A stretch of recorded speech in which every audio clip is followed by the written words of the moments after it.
देशको अवस्था यस्तो छ। अब राजनीतिमा को नयाँ अनुहार आइदेला, देशको मुहार फेरिदेला, देशको बागडोर सम्हालिदेला भनेर विकल्प जनताले खोजिरहँदाखेरि संखुवा सभाको खाँदबारीबाट एउटा लहर निस्केको छ। सबैभन्दा पहिले यो भिडियो हेर्नुहोस्। यो देशमा हो हैन, तपाईको विदेशबाट ल्याएको गाडी मात्रै चढिराख्ने हामीले यही देशमा ताप्लेजुङ मेडिङ ताप्लेजुङ गाडी चढ्दा हुँदैन। अनि त्यो मेडिङ ताप्लेजुङ गाडी बनाउनको लागि चाहिँ तपाईको छैन, खाली त्यही पुरानै तपाईको विदेशी दलालहरूले चलाएको पार्टीमा भोट हालेर बन्छ हो। हामी त्यही अनुहार खोजिरहेका छौं जसले देशको बागडोर सम्हाल्न सक्ला, देशलाई एउटा आमूल परिवर्तन दिन सक्ला।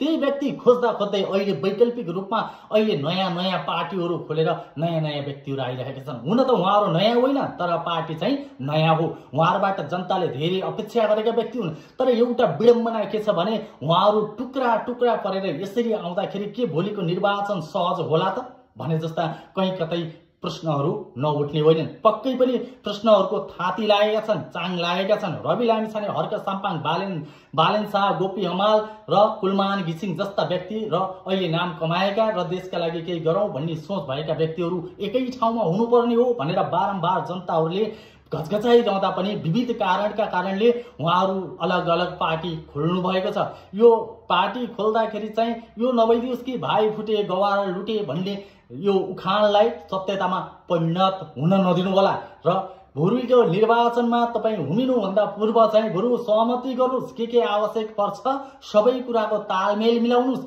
र तपाईहरू नयाँ अनुहारहरू जो देशको लागि केही गर्नुपर्छ, देश बर्बाद भइसक्यो भनेर देशको चिन्ता लिएर अग्रसर बन्नु भएको छ, अगाडि बढिरहनु भएको छ।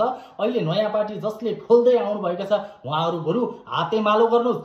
ती एमाले, कांग्रेसहरू, माओवादीहरू जहाँ तालमेल विचारै नमिल्नेहरू त सत्ताका लागि एकै ठाउँमा बन्न सके भने तपाईहरू देश बनाउन भनेर आएका व्यक्तिहरू आखिर किन बन्न सक्नुहुन्न? एकै ठाउँमा बन्नुहोस्, सहमति गर्नुहोस्। भोलि जनतालाई पनि अन्याय नपरोस्, जनताका आश र भरोसा पनि टुक्रा टुक्रा नपरोस्। तपाईले चुनाव जित्नु होला एक ठाउँबाट, तर तपाईका आवाज भने त्यही ठाउँलाई मात्रै सीमित बन्न नपरोस्। देशव्यापी रूपमा तपाईहरुका आवाजहरू बुलन्द बनोस्। एउटा विशाल नेपालमा सबैले चाहेको अनुसारको देश परिवर्तनको एउटा बाटोमा जाओस्। हामी कामना गर्छौं तपाई टुक्रिएर फुटेर नयाँ पार्टी बनाएर चाहिँ होइन एकै ठाउँमा आउनु होला, हाम्रो कामना छ।